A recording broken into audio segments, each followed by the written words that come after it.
What's up and welcome to the Invincible podcast presents the Battle Beast podcast, perhaps the strongest podcast in the universe where friends gather around to talk all about their unquenchable thirst for all things Invincible universe, including the comics and animated series created by Robert Kirkman, Corey Walker, and Ryan Ottley. On this episode, we've got so much to talk about. It is our full discussion about the first issue of Battle Beast, the new comic, the first time we've had new Invincible comics since it ended, if you're not counting the Skybound X little preview of Battle Beast, including our predictions for the next issue, all the latest Invincible news, and everything else. But first, I am one of your hosts, Wyatt, and joining me, of course, is Ryan. Hello, everybody. Bill. Hi, everyone. And the sweet one, TJ. Oh, hello, it's TJ, the sweet one. How are you guys doing? Good. It's good to be back. Feeling elated. I can't. It's almost surreal that we're reading like an Invincible Universe comic book right now. Surreal. Yeah. And I feel like the fact that we just spent the last hour just tinkering and coming up with segments and ideas for ways to record and do things differently, it's kind of like reignited that in a way. It's just fun. It's fun to be here. Yeah. It definitely feels like a vintage episode of the show, whether it's the fact that, like, when I first started officially, doing shows with you guys, we were doing ChromaCast, where it was deep dives on comic issues. When you guys started the Invincible podcast, it was breaking down each new issue. That was kind of the bread and butter of this podcast. So it's exciting to get back to that sort of format now that we've gone through the whirlwind and the craziness that's been the animated series and the memes and the video games and all of that stuff. So I'm excited. Very excited. There's so many people out there too that like maybe found the Battle Beast comic book through the show and are now reading the comic book. Like they're even talking, like Ottley and Kirkman are talking about online about how, this comic you could pick up this comic even having not read Invincible, because it takes off from the same place as Battle Beast did, when he leaves. So for those of you who are just seeing us for the first time, welcome to the Invincible podcast / Battle Beast podcast. We're here. Yeah. And of course, like we mentioned, since we all have read the comics, we do get into spoilers occasionally of the comics. Like TJ said, obviously this is a new series that's supposed to be approachable to even people who've only watched the show. But if we're getting especially into the prediction section, if we recognize some things that are from the Invincible comic that are further on in the story, we would obviously recognize those, might make some predictions around that. So be warned that may come up. Yeah, I feel like we've gotten pretty good at dancing around and being aware of something that could be a spoiler for show watchers. Yeah. That even if we were to try and reference something, I feel like we would say, spoiler warning, but blah, blah, blah. Sure. But just be aware.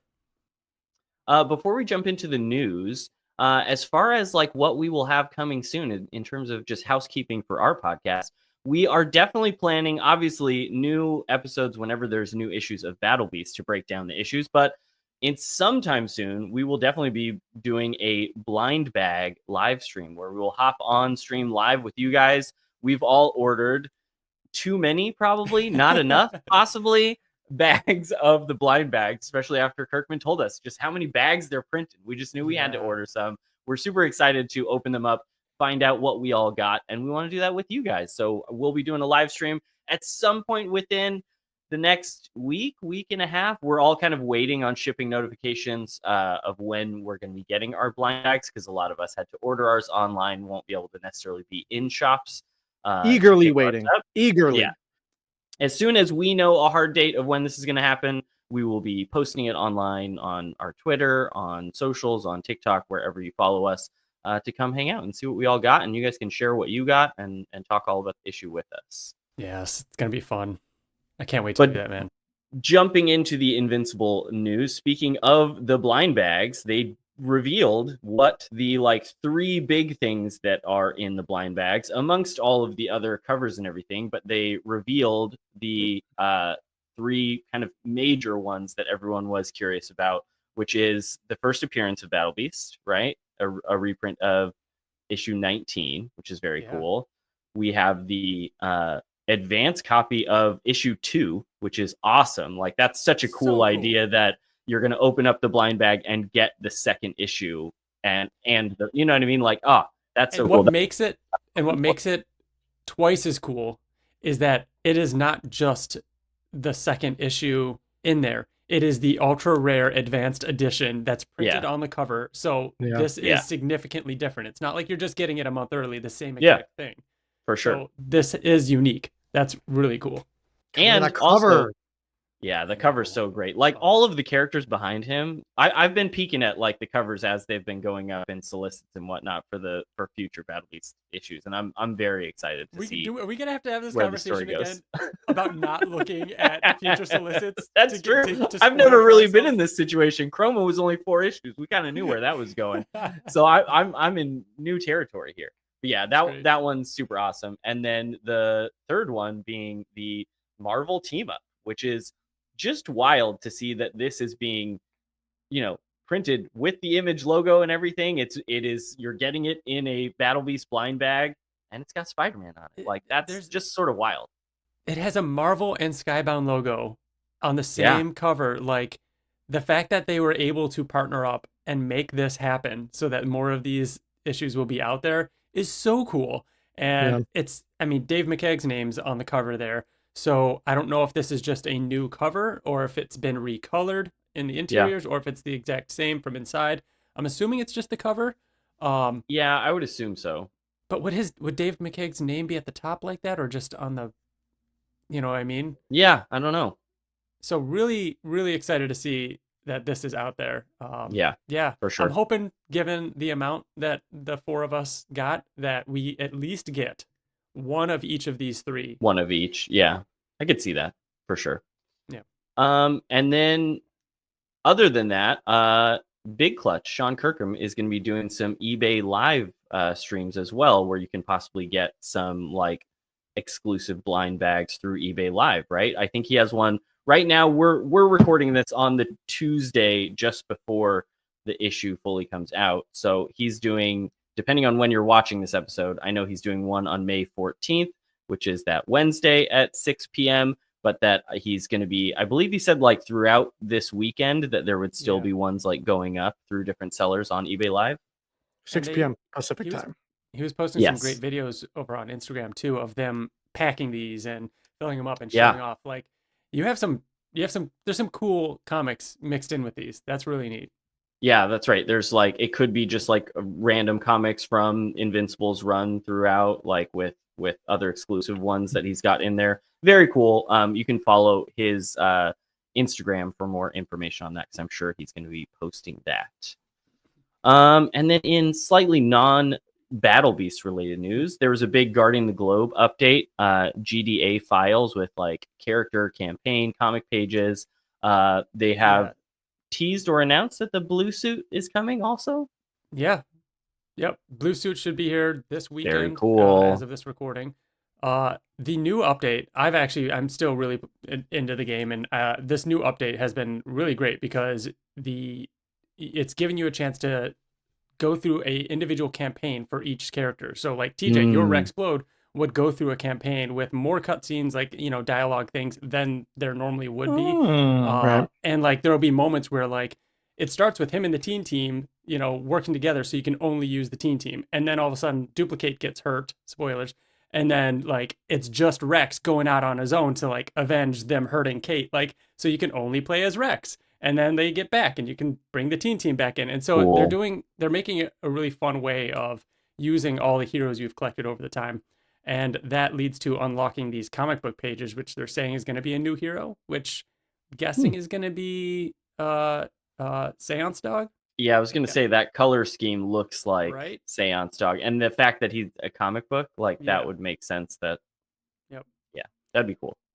But yeah, I need to come back. I still pop in occasionally when there's like new heroes to try and unlock them, but I've fallen off a little bit. Also in other news, Blood and Thunder issue 1 came out. For us, it was last week, right? I read it.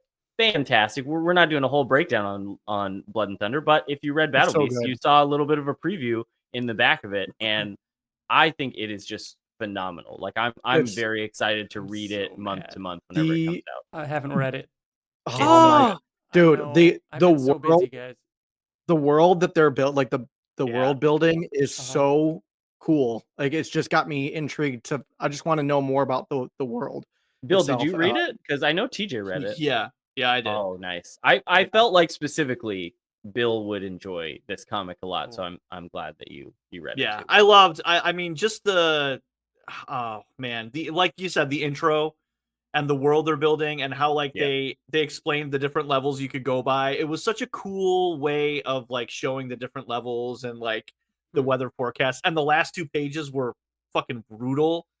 Ryan, Yeah. Oh, I can't wait. Ryan. I'm so excited. The Yeah. levels reminded me of Silo a little bit. Oh yeah. Yeah, I could see that. Mhm. It reminded me of Silo, reminded me of like Coruscant as well. You know, Oh, they yeah. always talk about like the Mm. Star Wars games, like the further down you go. But yeah, go pick up Blood and Thunder issue 1 as well. It's super, super good. And then I think they as well, just announced that Blood and Thunder sold out too. Yeah, They're on it's getting a second second printing. printing.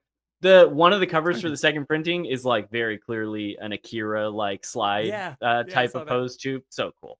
Also in more Battle Beast news, Battle Beast sells out a bunch, nearly 400,000 copies It's as crazy. last time we Fucking saw, crazy. which is awesome. Like very cool to see the hype for Invincible carry over into this series as well. Not just the hype for the show and everyone being excited about Battle Beast as a character, but clearly like the hype for Kirkman and Ottley working together again, doing Invincible comics again. Like it's very cool to see it being recognized with that cold hard cash. Yeah, and getting a new run of second printing covers. This first one by Ryan Ottley. God, that one's so good. So good, right? And then, of course, so if you've noticed, Skybound over the last couple of years or so have been doing these awesome second printing covers for a lot of their Energon Universe books, with Jason Howard doing these kind of like spotlight covers where it's just like a whiteout and then just a character on it. Carrying that over into Invincible now, we get a Jason Howard second printing character cover. Very cool. And then the third one being by, this was Ryan Sook. Oh man. Yeah. Also, that's so good. So great. Good. Yep. Big old snake. Big old snake. Big old snake is on the cover for audio listeners only. Yeah. There's a big old snake on the cover. I'm not just saying that for no reason. A lot of times we read some emails before jumping into the main topic, but since we're on the first issue of Battle Beast, not necessarily a lot that pertain to our main topic right now, but don't forget to email us at theinvinciblepodcast@gmail.com after you've read issue 1. And I'm sure before we dive into issue 2 in a month from now, we'll be very excited to read what you had to say about issue 1 and what your reactions were to this comic. Which I think it's okay to say. We were talking a bit about it beforehand, and we didn't talk about what we'd announce. But our release schedule for this might be a little bit different, where some months we might release an episode, that goes live and it's available for you on Wednesday when you pick up your comic. And then sometimes we might release it on Friday or Saturday after a couple days and give people a chance to pick up their comic. And sometimes it's a live stream, which you guys can join in and tell us what you think of that issue. We'll probably do those on like a Thursday or Friday after the issue comes out. So we're going to experiment a bit more with what works for us, for you, and have some fun with it, because keep it loose. Long haul. Yep. But you can absolutely expect, if there's new Battle Beast, we will be not far behind making an episode to talk all about it. And I feel like that tees us up for our main topic, which is diving in to Battle Beast issue 1. So excited to start breaking this down. We can start off with the cover. Obviously, what did you guys think of the main cover? But we can jump into some of the variants if you have like a favorite variant as well. I will say, to kick us off on this, I remember when this was first announced, and it was not until after our episode was over that's what I was that we gonna were all say. texting each other being like, how did none of us realize that he's in the Invincible pose from issue 1 that is recreated on 50 and 75? And like the fact that it's the sword that threw me off. That's what I'm going to use as my excuse, is just that it just looks like he's in a really cool pose with a sword. But I love knowing that now and realizing it afterwards and feeling like an idiot for not realizing it. I love how it looks. It's such a cool way to pay homage to that, but still have a very different vibe and tone than the Invincible cover does. Yeah, that was probably top 2, maybe 3 of the most embarrassing things we've ever done on this podcast. Like, how? This is literally what we do. I don't think we should make that list. I don't want to make I'm that totally list. You fine know? with never talking about that list again. However, I will say it is pretty badass that the shadow itself is of the monster from this issue. Ooh, yeah, you're right. It is of the there Colossus. you can tell. Like, isn't that awesome? That is really cool. Great A cover. Now, being the first issue and being, what is going on in comics these days, there are a billion variants. So we don't have all the variants here, but here are some of I'll pull up on screen, some of the variants that are out there. There's some handy graphics. I know on the back cover of the issue is a whole graphic of all the covers as well. They're so good. They really are. I think my favorite is just the A cover. It's just it's perfect. I like H and J too. That tie-dye kind of two double-sided head. H is the second Ottley one, right? With the sword in front of the face. Yeah, it's also like a 1 in 100 or 1,000 or something. It's also a very hard to get one. I love the bottom right John Boy Myers cover. The colors on it too. Yeah, God, all of them are so good. David Finch, come on. The cover E, that's just Battle Beast in the like wide stance pose with the giant sword too, is just it's very anime, and I like the cover D, the EJ Sue one is actually a connecting cover. So I think like the first 4 or 5 issues are all going to be a connecting cover by EJ Sue. Oh, that's right. I feel like I saw some of that cool. somewhere. Yeah, they posted awesome. the whole strip of it. This one is pretty cool. It's not the greatest quality. I guess that one's okay, but this one is an exclusive through Spectral Comics that I stumbled on while shopping around, just because it's a cool homage to X-Men. But getting to see all the Invincible characters behind him. Yeah, the Days of Future Past one. Very cool. That's Tyler Kirkman. Oh yeah, that's what I was gonna say. That Tyler was Kirkman too. Yeah. So now that we've talked about the covers, what is everybody's just initial thoughts, like your gut reaction after reading issue 1 of Battle Beast? Who would like to kick us off? I'll start. I felt like what it needed to be. Just like it was a reintroduction to like Battle Beast himself, and it was just craziness. And that's what you should expect from a Battle Beast solo comic. And it was just crazy, and like not to jump ahead, but Kirkman even talked about in the like after letter about how like he joked about rescuing Ryan Ottley from Marvel and Spider-Man and Hulk, because he could be Ryan Ottley in this. Like, it's bloody, it's crazy, it's just insanity, gore, and that's what it needed to be. But there's also like the Kirkman aspect of it being like, his relationship, but like his banter with the computer back and forth, and like just the story was great too, but it just needed to be crazy, and it was. So yeah, I loved it. Yeah, good start.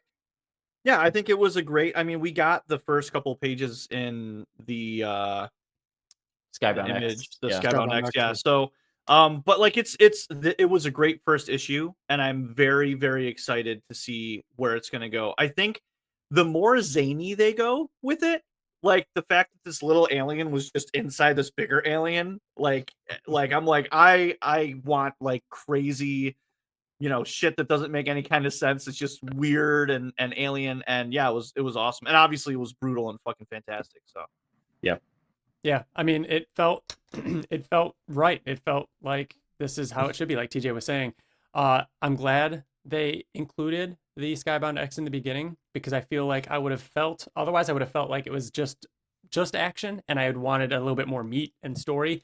And so I think having that primer before all of the crazy action was really helpful. And I'm glad, and we'll get to it when we get to it in the breakdown, but I'm glad there's still very Invincible-esque touchstones throughout. Some really fun callbacks and some things that Kirkman likes to do. And it feels very Ryan Ottley, both in the art style and just what is going on. Like what you were saying, Bill, with the alien in the alien and the way this alien looks. Like, I'd love to talk to Ryan about how much of that is him just, go ahead, make it a crazy monster. And then that's what he does. Yeah. No, really, really great. I loved it. Can't wait to see more. Yeah. I echo everything that you guys said. It is, I feel like, just such a perfect tone setter for what to expect from a Battle Beast comic that I'm sure will be like they'll kind of subvert our expectations as well in the future, and I'm excited to see where it goes in crazy ways. But this is kind of like exactly what I wanted from a Battle Beast comic. It feels like Kirkman like sat down and thought of like how to write a story that would be perfect for like what you see in Ryan Ottley's sketchbooks and all of that type of stuff. Just the over the top craziness. How can I give Ryan some awesome things like that to draw? And like I was listening to Kirkman recently on the Rob Liefeld podcast where he was talking about just that, about how like if you want to make a good comic, you should be writing things that you know the artist is going to have fun drawing. And that just feels like the thesis statement for what this book is that like I have to imagine that Ottley was just having a blast getting to draw this, because it seems like it's just so much his bread and butter, and he just knocks it out of the park. Yeah. And there I can't not talk about the fact that it feels like they're making like they're really building out the universe here too. Oh like yeah. I've started a document about our lore tracker of different things that I know Yep. we're going to mispronounce, but like these are things that are probably going to come back or might come back that we might have to reference 20-30 issues from now. So yeah. All right, so jumping into the first page again, a lot of these first few pages are familiar to those of us that read Skybound X, because this is what was printed in there, where we see exactly where we saw Battle Beast in issue 19, where he's fighting Bulletproof and Black Samson, you know, complaining about how they're not really a challenge, and then steps back through the little portal door, and we see Mark laying there all beat up, and he just says jerk. Then we cut to a spaceship like floating above Earth, and Battle Beast coming through all mad, like talking about how your Tales of Earth and how they had, you know, challengers that would actually test my might were lies.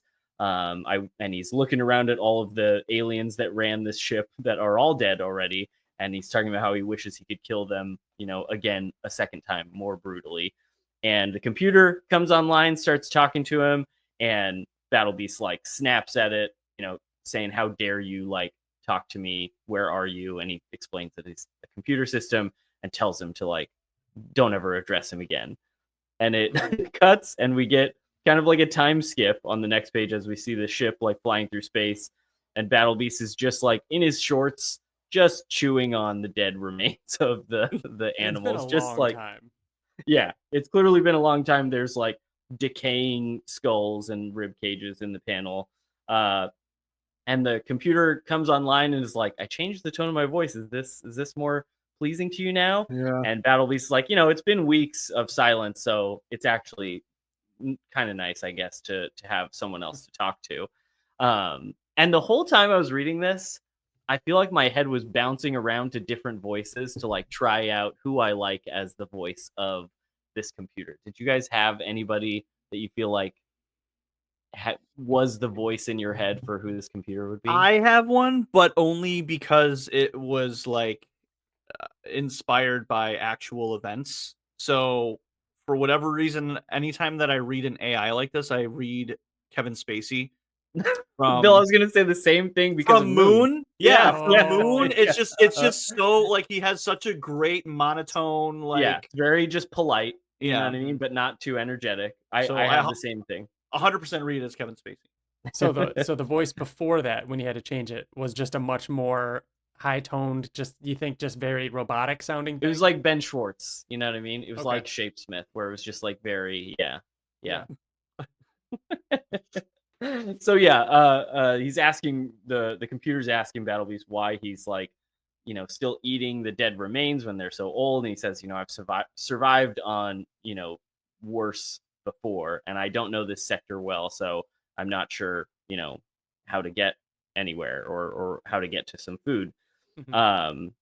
And he says like he's looking for battle or for someone to fight, or someone to test his might, and the computer's finally like, "Okay, I'll ask, like what's going on?" And we get the full page of Battle Beast doing the pose that is, of course, a callback to Invincible of time. Let me tell you where I really come from. And I like the explanation of why Battle Beast is doing that, because at first it would be like, Battle Beast is not like the story time character. But Yeah. him saying Right. that, like, I find it important to revisit this so that I don't forget where I came from, because it's been so long of me, just trying to find battle.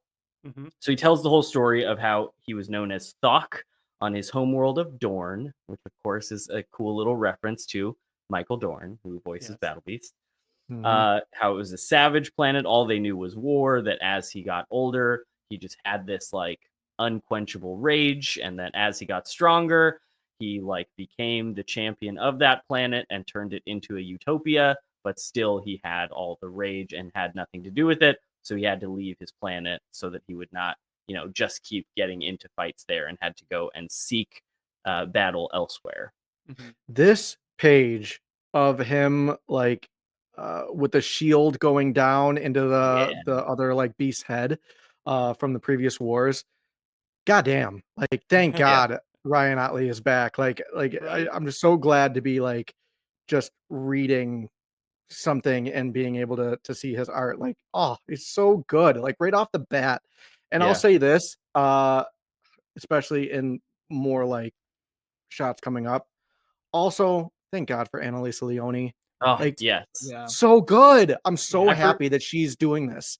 I So forgot to happy. mention that at the top. I should have gone over that when Oh. we were in the credits page. That yes, of course, it's Ryan Ottley and Kirkman back, but that Annalisa Leone, Russ Wooten on letters, like, and yeah, Annalisa, we've known since Oblivion Song really how great she is with colors, She's and doing it really shines in a lot of pages in this comic. yeah. Yeah, she does. Like, I don't know if she'd be able to do, or I mean, she can do Earth colors. Obviously, we've seen Earth colors, but she does Alien really well. Like Yeah. And mood. those like the sun is a different color sun than ours, so Mhm. like there's lots of greens and oranges and like neon colors. It's She, awesome. I need to see Annalisa Leone do like a synth wave, like a Blade Runner 40, Blade Runner yeah, dude. thing. Oh, Yeah. just it would be incredible. So yeah, Battle Beast tells the whole story, says that he fears that, this is just a big journey without end, because he's just trying to find someone to offer him a So- challenge. So he mentions that like he brought peace to his world and the Yeah. wars ended, but the rage Freedom. continued, and I realized it was a curse. So he left. But like, I think there's gonna be more there. That I realized it was a curse. Why? Oh yeah. Yeah. What happened? What did he do? Did he go too far? Like, there's that. I'm I could see curious that. to see if that is something that. So I we have a learn more. question for you guys. Do you think, because I feel like tonally that this is going to be like a monster of the week, the ship trying to kill Battle Beast and him just like, Mhm. I mean, obviously there's some sort of Coliseum thing happening that we like were teased with the issue 2 In this cover. Do you think there's gonna be like a real deep and I'm not saying anything bad about that, because I feel like with Battle Beast, I don't need a deep story. Like I just need to see him try to fulfill his like what he wants to do and Yeah. just fight. I So do you think think there's gonna be a story? I think yes. I don't necessarily think that has to be Battle Beast going through some big emotional arc of, character growth. Like, I mean, we know where he's going to be when Right. he gets found on the Exactly. Viltrumite ship, and we know that that's not very different from where he seems to be right now. And I think that is okay. I think there could still be some character growth that doesn't necessarily have relevance in the things we see him in Invincible later on. But I think we'll get that depth and that type of story in the other characters that end up getting introduced.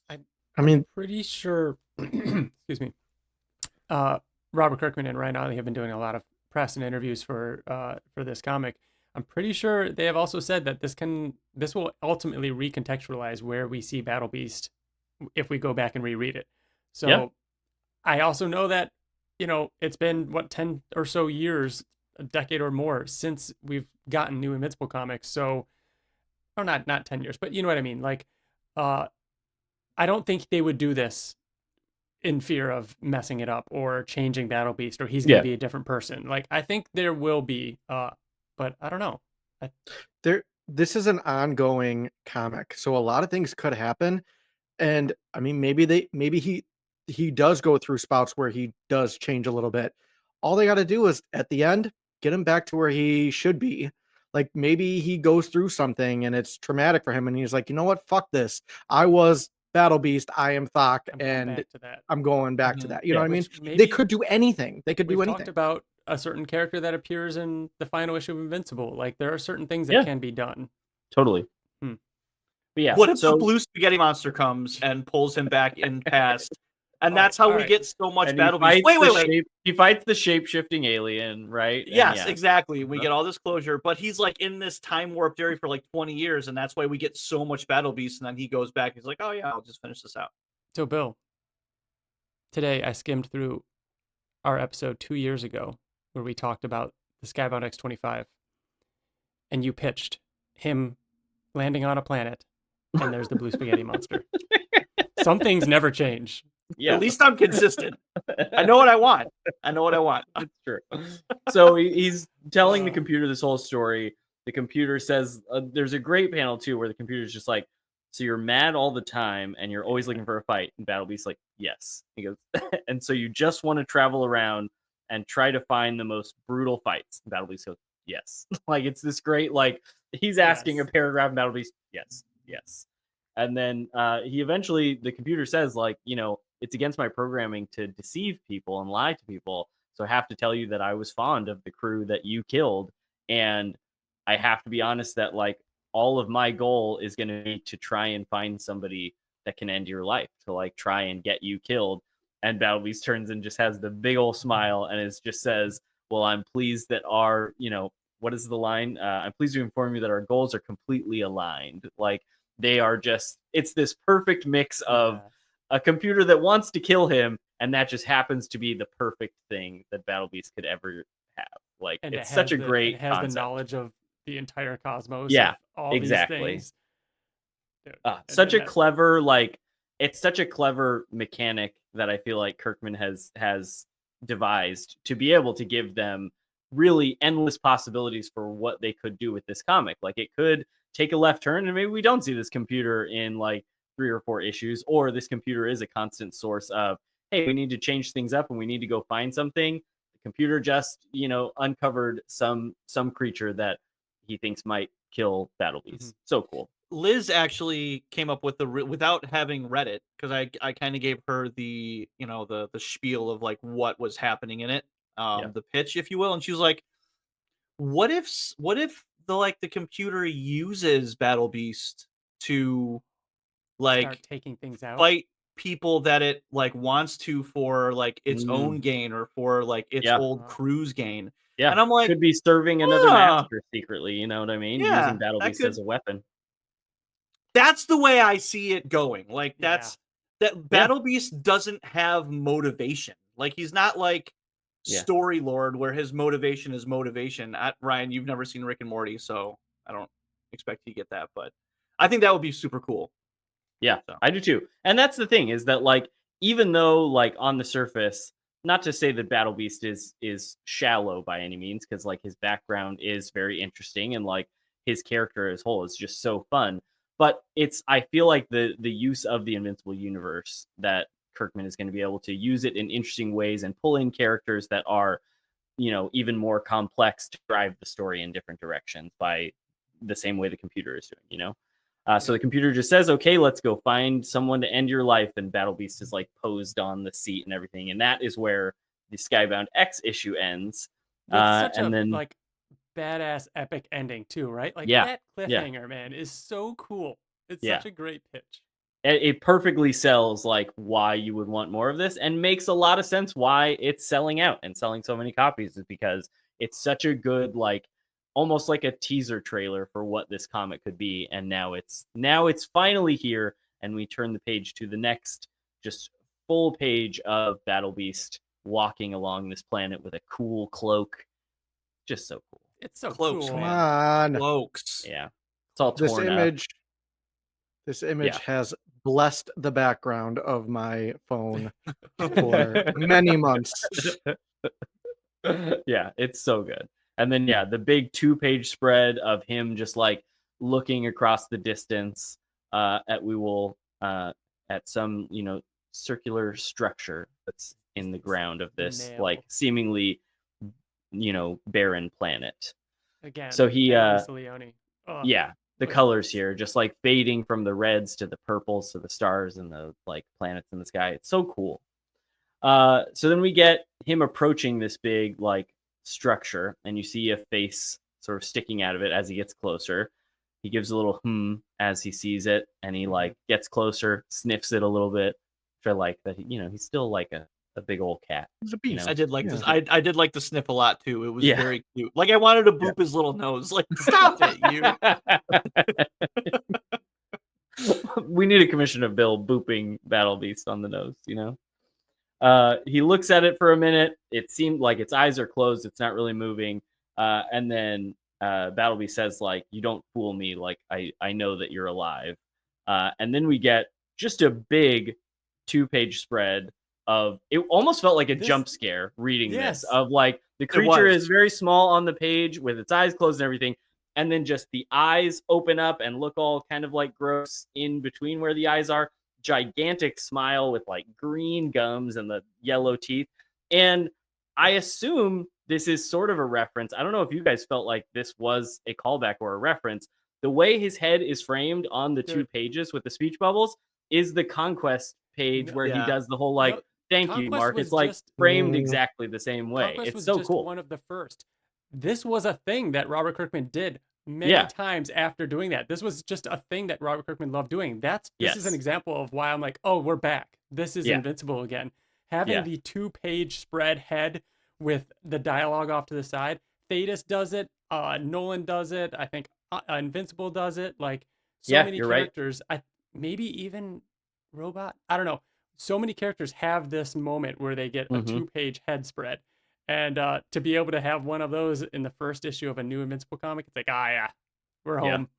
Yeah. So also, as soon as I flipped that page, I was like, oh, that looks just like the mouth of Sauron. Like it does, yeah. Dude, that was the voice as I was reading it because it's very like cynical and like who does that? And who just maniacal. yeah. Just immediately wake up to a smile, like you got me. So he kind of just says like the creature wakes up and is talking about how like what is this creature that's approached that's clearly so powerful and so wise. Like those are usually very very rarely both of those qualities in the same being, and yet here you are. Consider me impressed. And I love the way that's like broken out because it just adds this like very creepy nature to the dialogue. Yeah, super creepy. Battle Beast just very unimpressed, just kind of like staring back at him. And he says, please forgive my failed attempt to deceive. That's the only way I've been able to survive over the countless ages I've been here imprisoned. Playing he's dead. Yeah, he says playing like dead, but like up. laughing in the middle of it. Yeah. Very crazy. He goes on to like explain that he's been stuck here. He's been hoping for somebody to show up who will free him, that his feeble and brittle old bones ache from all of this confinement. I think this is the point where he calls it the cosmic nail, or maybe that's coming up on the very next page. Oh yeah. Where he talks about how like he was the prince of this great empire, that his father's time was passing and that it was going to be his time to rule, but his evil sister or his brutal sister didn't want to have that, so she imprisoned him in this cosmic nail, which I love the way that's described because it does look sort of like the tip of a nail sticking out of the ground, like it's this just round thing with a flat sort of cap on the top of it. And he's like pleading with Battle Beast, it's been so long, he doesn't even know if any of his family members are still alive. And Battle Beast just like cocks one back and punches it, starts to shatter the cosmic nail, and immediately the creature starts laughing and shouting yes, and it splits open, and we see the just giant creature that has a giant like spike for a middle finger essentially that is coming out from looks like it's like splitting the hand open, starts to call Battle Beast a fool, how he is the Colossus of, how do we want to pronounce it? MCU? M Sweet? The Colossus of MCU. MCU. EMSIU? Sayu? I like M Sweet. Siu? It feels French.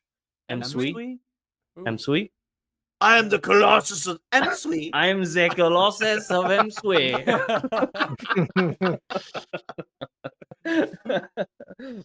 He's a tyrant who conquered empires, and he was a terror to the known universe. He's been locked there for so long. He thought he'd been forgotten, but now his reign of terror begins anew. And he says, to free me, weak-minded Cretan, means death. And of course, this excites Battle Beast, who just jumps on top of him, wraps the cloak around his neck, and just like basically says, like, you know, if you've got power, show it to me. I want all of it. And just says, give it to me, and headbutts him in the teeth, just shattering a bunch of the teeth everywhere. One of the coolest pages of the issue, of him just like his head buried into it, and it's the teeth like flying everywhere. Kind of reminds me of the Dinosaurus chomp with the teeth. Yeah, I thought the same thing. You know, I kind of love. I love how him wrapping the cloak around him wasn't like he was trying to choke him or anything. He's just like, we're locked in this together. Like, trying to get near him. Yeah, I'm getting close. I'm stuck here. You're not escaping me. Very cool. And then that headbutt is insane. Yeah, he headbutts, but then the color on the blood, like it looks like it's glowing. Yeah. Without it having any kind of light effect, which I love. Yeah. So and great. Just like a cool character design thing that like his gums are green, so it makes sense that like the blood is green and everything too. Yeah. Like it's a very cool designed character. But he headbutts and then immediately like falls backwards, and the creature is saying funny. Because this like seemingly almost knocked Battle Beast out to headbutt him. And he says, clearly you do not know everything about me. The first devastating blow came from yourself. And as he's saying, you still want all my power, his teeth are like growing back in each panel, and then like to where he has the full smile again. And Battle Beast gets up, still like bloody from the headbutt, but just says, yes, give me all of it. And they continue to fight. So he gets up. He says that, you know, you're a fast one, and I'm still groggy from my imprisonment. Don't let the fact that you have survived this conflict momentarily allow you to convince yourself that you might win. And Battle Beast takes out a sword, which I was like, hell yeah. Like we're seeing the sword finally too, because the sword is on the cover. I'm like, I'm just a big sword fan. It's dope. He gets that out, which spoilers for like the next page. It gets broken real quick. I was like, I had the short-lived like, hell yeah, let's use the sword. Guy. And then he does like on the very next page, flying through like the most anime pose of him flying through the air with the sword, all the lines and everything. And it's the creature just catching it. And then he just like snaps it in half. Just crazy. Before that, though, he like manages to cut off a few of the creature's fingers. And Battle Beast even calls out as well, like, hey, if you're groggy still, I'll give you time to recover because I want to fight you at your full power. Love that. Very much calling back to the fact that he does not want to fight somebody who is like slightly weakened. He wants to know that he's beating you at full power. Very Goku-esque from Dragon Ball for the Dragon Ball fans out there. But yeah, he gets his fingers chopped off by Battle Beast, and then he says, like, time to recover, you say. I do it faster than most, and his fingers and the spike like pop back out super quick. That's when he breaks the sword. Very cool to pit him like his first fight against somebody who just immediately regenerates. Yeah. So it's like you want to see some badass fighting, like and a great way to establish how strong the character is that like Battle Beast throws the first blow with the headbutt, and it hurts Battle Beast more than it does the creature. Like that, in terms of like setting the power scale, you immediately know like, oh, this creature would just take over Earth probably. Like it would be very hard to have anyone who could stop him on Earth. Yep. And Battle Beast isn't impervious to being hurt. Yeah, exactly. He's not the, you know, invulnerable. So yeah, he tries to get him with the sword again. The sword breaks. He says, my teeth will soon be grinding your bones to dust. The creature says that to Battle Beast and gets him in like a headlock. And Battle Beast says, I too have teeth, while he's being like choked out, and just chomps into his arm. And we get the first real like sign of pain from this other creature where he like screams out in pain as Battle Beast is chomping on him and biting. And then on the next page, the creature grabs Battle Beast by the hair and is like pulling back. And it looks like if you grab a cat by the scruff when it's like biting on something, where you see their jaw. Like, or a dog. Like sorry. Go ahead. Go ahead. I was just gonna say, I have like when I read this, I'm like, I have literally done this to Koba. Like I have had to yank something out of his mouth or pull him off of something. And it's just, or when you're playing tug of war with an animal and they just like, you know what I mean? Yeah. Go ahead, TJ.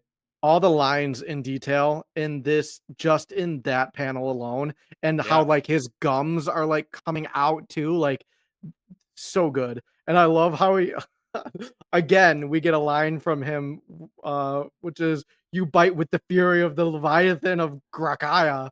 I just love the way he like talks. Release me.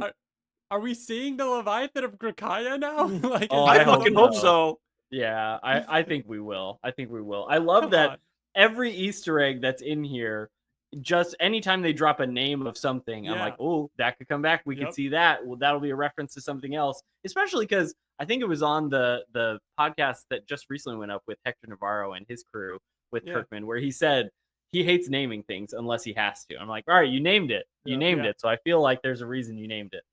Battle Beast just keeps chomping away at his arm until he bites the arm clean off. Just so gross. Like just the green blood everywhere. You can see like the bone of the arm still sort of sticking out as he screams. Using the arm itself as a weapon. Yeah, you see just their silhouettes first of like the big creature with one arm and the spike, and Battle Beast holding the other arm with the spike, getting ready to charge at each other. Battle Beast like drop kicks him and then uses it to slash his eye. So just such cool. He pole vaults with choreography. He pole vaults with his. You're right. You're right. I didn't even really notice that. Yeah. That the arm is stuck into the ground as he's doing the drop kick. Oh, it's so good. And then slices him across the face with it. The creature like turns back around to like choke Battle Beast, and you can see the eyeball cut open as well, which also sort of feels like a callback to Invincible. You know what I mean? Like, he starts saying, you know, it's going to take more than this too, and you hear a svash, and the monster falls backwards because Battle Beast has presumably used the arm to slice through his torso and cut him in half. And I love the shot too of like Battle Beast is on the ground and it looks like the creature is like falling on both sides of him, like just to show how big the creature is compared to Battle Beast too. Creature's like bleeding out. He's, you know, saying that if he's about to die, at least he gets to do that on his back, looking up at the stars. Battle Beast says, "You were imprisoned on this world for thousands of years. Tales of your might have grown into legend during that time. The legends were wrong. You were not a worthy opponent." And then starts to walk away. And it's just such a cold, like fucking so cool. It's so good. Because you get this villain that's been imprisoned and forced to look straight ahead and not look up and not be able to lay down. And now he's like in this moment dying. He's like, at least I could die laying down, a free man type thing. And he's like, nah, you were nothing. Yeah. Like there should be some kind of like, even though they were fighting, there should be some kind of respect there, but there's just not. Yeah. Because Battle Beast needs somebody stronger. Like he's looking for somebody who's got it, and you ain't got it. He's walking away and starts to hear something, turns around and sees a little gray alien dude just crawling out of the torso going, "Help me." And this is where I was like, okay, where are we going with this now? Because up until now, it was kind of like you said, Bill, of like, I'm expecting crazy action, monster of the week thing, and that's sort of what we're getting here. The computer has given him an opponent to fight, so we get to watch a cool, gnarly, super gory fight, and that's what we got. And this was the moment where it's like, okay, where's this gonna go? Because this is where my intrigue starts to come in. Battle Beast turns around and looks like very confused, and this creature says, you know, "I don't know where I am or who you are, but I am Prince Salaka? Prince Salaka. Prince Salaka, heir to the Fantanian Empire. Fantanian Empire. I like that. And you have felled a great enemy of my people. If you could find more compassion within you to return me to my kingdom, I promise I will make it worth your while.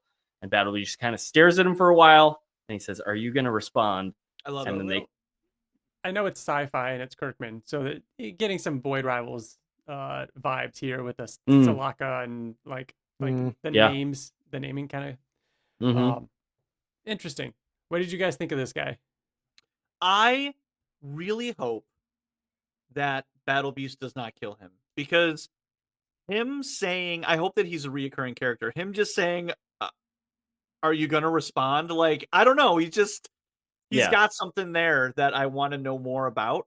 Yeah. And if he dies, cool. If Battle Beast did just bring him along to eat him, cool. But I think that he's gonna be like another story driving character. 100%. Yeah. Okay. I think the fact that we found him inside of this other creature is the sign that like there's more story that they're going to tell with him, because otherwise, if it was just meant to be a very small creature that was scared of Battle Beast that he decided to bring along with him to eat later, that could have just been a creature running around on this planet somewhere that he grabbed up, like, I need food, I'm going to take you with me. Like, I think definitely the fact that he was inside this creature, the fact that he is like not a fully formed like body, it seems like he's I mean, he's an alien, so who knows what their biology is supposed to be. He definitely seems like he's missing a bottom half. You know what I mean? He does not look like a whole person. So did he get eaten by this creature right before he was imprisoned, and he somehow is able to like live as a parasite off of this creature and has just been surviving in his stomach? TJ, go ahead, and I've got theories.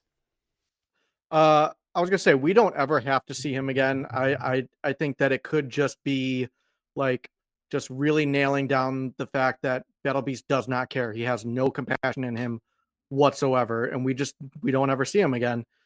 But there needs to be, I would think that there needs to be more dialogue in the second issue, more so than just Battle Beast in the computer, and then he just goes to another planet and like the same thing happens. So I imagine we'll probably see him again, but I don't think we have to. Here's my thought. The Colossus said that he was a prince whose father was dying and left him, and then his sister sent him away or banished him. He stole this guy's story, right? He stole his story, right? Yeah, that's what I'm assuming too. What if he also kind of stole, by eating him or whatever, his ability to regenerate? And he will, now that he is free, he will form his bottom half and his other arm or whatever. And that's what allowed the Colossus to become such a threat. Robert Kirkman loves, I could see it, creatures growing bottom halves from their top halves and top halves from their bottom halves. We know that. And like, for a second, I was even like, is this maybe still just the Colossus guy? And this is just like how he's surviving somehow, that it was all, and now he's pretending to be this like weak character, or there's so many ways they could go with it. I definitely got the vibe that like, yeah, the story we heard from the Colossus is probably this guy's story. Yeah. That we will, at least it's similar enough that it might as well have been. Here's the thing. Exactly. Yeah. This whole thing, this whole alien popping out of this bigger alien, and like, we don't know anything about it.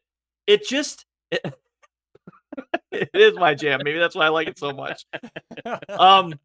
It kind of seems more Ryan Ottley than it does Robert Kirkman. 1000%. Like, it seems like this was a like Grizzly Shark inspired. Dude, yes.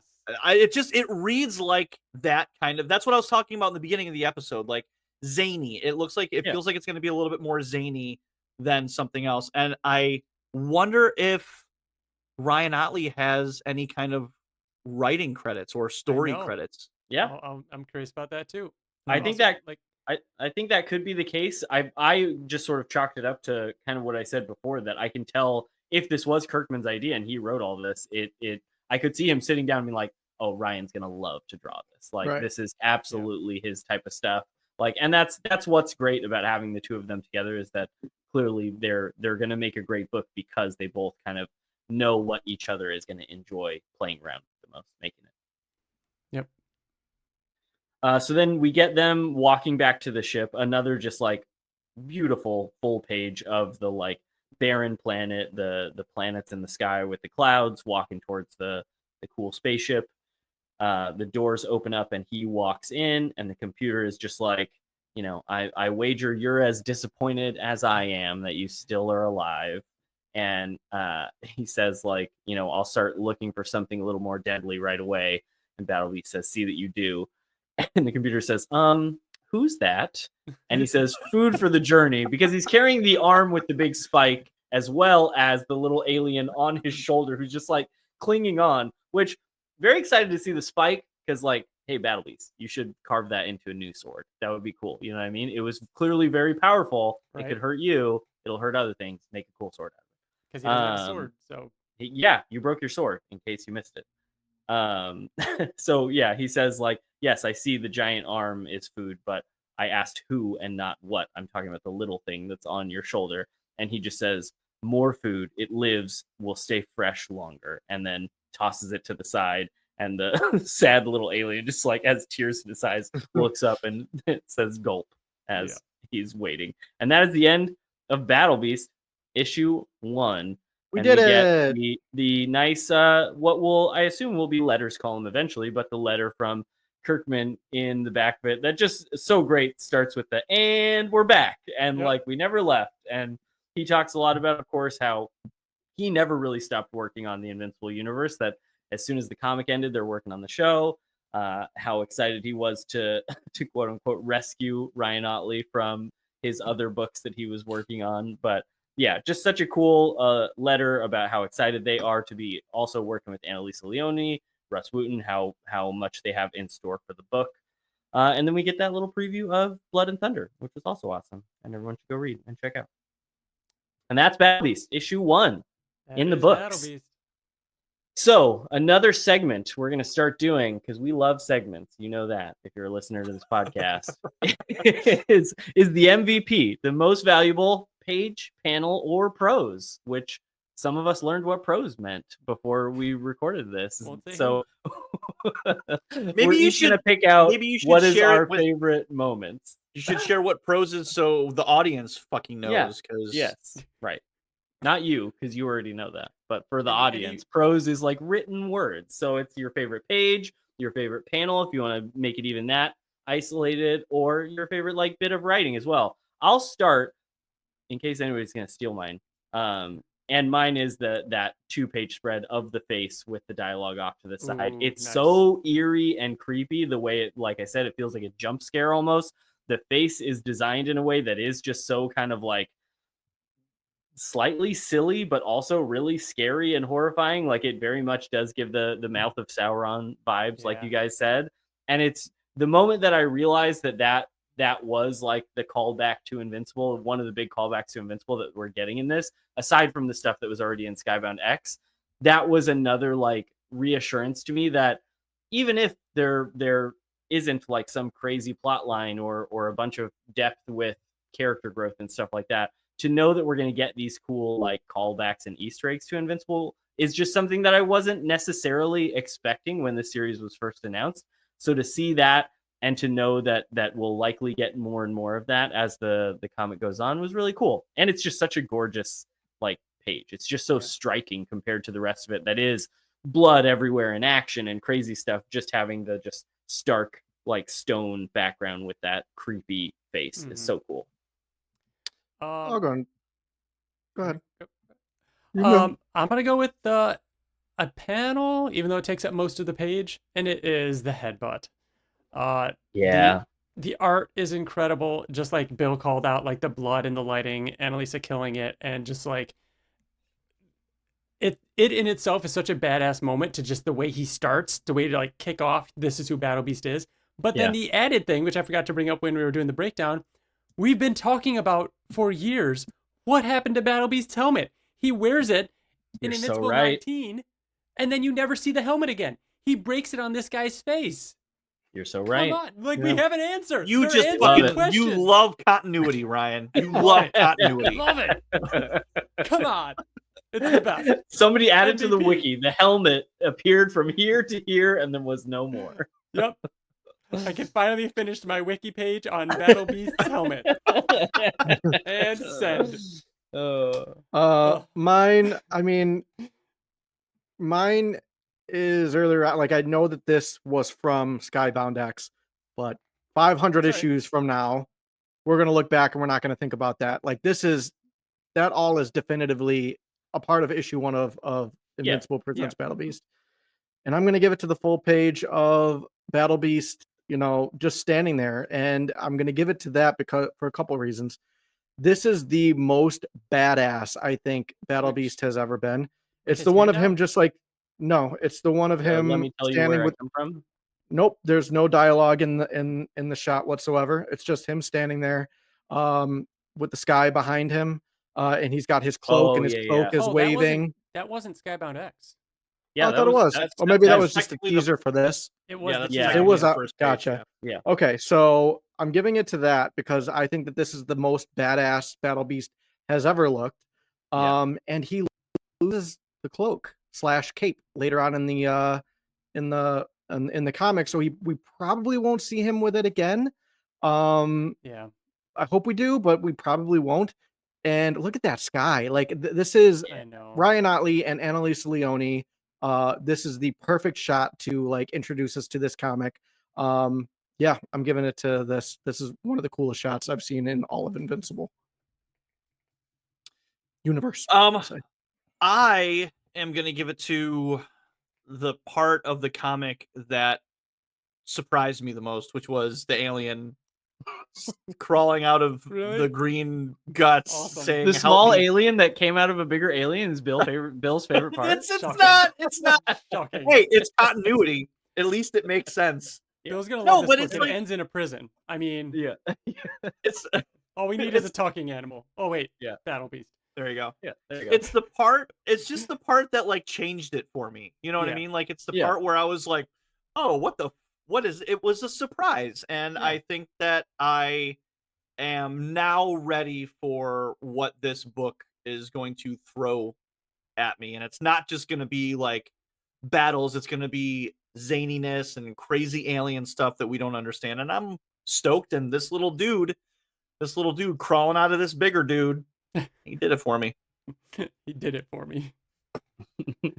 And then before we jump to like a couple of final segments to wrap things up, do we have predictions for next issue? Obviously, we just saw the ultra rare advanced edition cover that shows Battle Beast seemingly in some sort of coliseum with what looks like a guy in a mech suit behind him, as well as a bunch of other aliens that have different like weapons or just look super tough and jacked, with Battle Beast just a huge smile on his face covered in blood.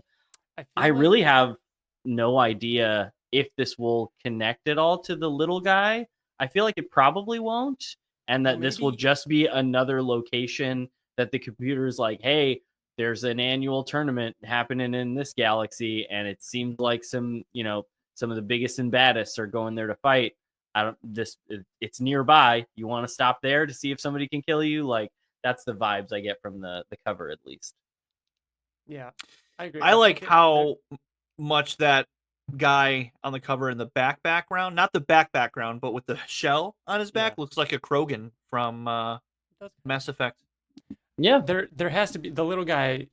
There has to be something with him, like going to eat him and being like, hey, my kingdom had the most fierce, creature. Like, if you take me there, I'll tell you how to get there or something. There might be something like that. I don't know, but we'll get more of that for sure. Yeah, very excited. Do we have a release date for this yet? I mean, other than if you get it in the blind bag, I think it's next is there an official? Nice. Should just be 1 month because they were all like they had advanced. Yeah, and I mean that's another thing I forgot to bring up about one of the cool parts of that being in the blind bag is like it's great to know that issue 2 is done, obviously. So it's clear that Ottley has been working on Battle Beast for a while, it seems, and to know that we've got at least a couple of issues, ready to go, that there will likely not be a ton of delays in the near future. June 18th. Nice. So 1 month. Nice. Very cool. Good stuff, man. Should we go over our Battle Beast lore tracker? Is that really just in the notes for us to keep track of things? Gotcha. Because we have a list. We got the Colossus of Msui, I'm calling it. Leviathan of Grakia. Prince Salaka. We got some terms. If you find out that Kirkman said any of those on a podcast and we're saying them wrong, you know where to find our email. Yep, correct That's us. right. Yeah. And then we're going to do another segment because you know what? TJ just has so much comic art. He's got so much to show off, and he's got a lot of Battle Beast comic art. So we've got a segment called TJ's Battle Bag, where he reaches into the battle bag and pulls out some cool Battle Beast commissions that he's got. TJ, what you got in that bag? This one. Oh, I like this one. All right. What did I do with it? Okay. So this one, and Brian can bring up the image too. So years ago, I don't even remember when it was. I don't even think it says on here the year, but years ago, I went to Fan Expo Canada in Toronto and met Chris Campana. And I asked him to do just any character that is Invincible, any Invincible related character. And he was like, oh, like, I got to do Battle Beast. And back then it was rare that an artist even knew what Invincible was, which is really cool. Like there was nothing better than meeting an artist that knew what Invincible was and was also excited about it. So he's like, oh, please let me do that Battle Beast. And I'm like, hell yeah, of course. So he worked on it for a little bit, and I went back to him, and he's like, you know what? I really want to do this justice because he loves Invincible and he loves Battle Beast. He's like, let me take it home and I'll get it back to you, right? And it just so happened that I was going to be seeing him at another con a couple weeks after that. So a couple weeks later, I see him at the other con, and he had it ready for me. And like, come on, like, how amazing is that? So good. I love this. I love, like, it is very Ryan Ottley too. Like, that is Battle Beast. Like, it's so good. Like the level of detail in it, like you could tell that he put some love into this. And I love like the bloody sword that he has too. Like, oh, I love it so much. Good. And like the little background that he did to frame it. Come on, so good. And the thing that I love also is the fact that I wish we had it ready, but we don't. But I just saw that he's apparently doing a variant cover for Battle Beast, which is awesome. Like, go ahead. Is he doing one of the variant covers, or is he doing one of the sketch covers that could be hidden in the blind bags? I think it's a legit, like, Cool. I think it's one of the many variant covers. Because it was, like, I believe digitally colored and everything. I'll go back and check on it, but I love the fact that he, as much as he's always loved Invincible and always loved, you know, like Battle Beast, like the fact that he did a Battle Beast for me and now he's doing a Battle Beast cover, so amazing. So I'm happy that we get that too. So I'll be looking out for his cover. So yeah, that's the first one of many from my, what are we calling it? The battle bag? It's TJ's Battle Bag. Hang on. TJ's Battle Bag. Calm down. All right. And that brings us to the end of the first episode of the Battle Beast podcast, where we break down Invincible Universe Battle Beast. We will be back, of course, with issue 2 next time that comes around. I'm sure we'll be back in the meantime before then, especially to do our live stream where once we all get our blind bags, to do a big like opening along with you guys online. So look for that on all of our socials. You can find us on Twitter, on Facebook, on YouTube, on TikTok. I'm sure we'll be posting about it plenty all over those places when we're going to be doing that in the next week or week and a half or so, whenever we get ours. But until then, thank you for hanging out and reading this comic with us. We're so excited to get back to like reading comics and breaking them down with you. And we will see you next time. Bye. Okay, bye.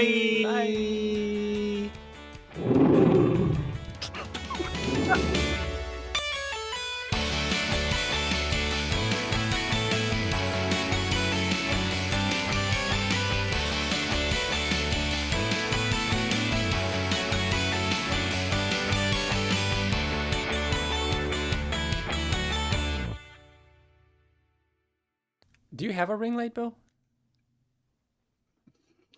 Yeah, I do. It's just, it's so lit behind you, but not on you. Well, here, I can do this. How's that? What do you think happened? What do you think happened? It's like a movie when the character goes, "Oh yeah, watch this." No, that was supposed to work.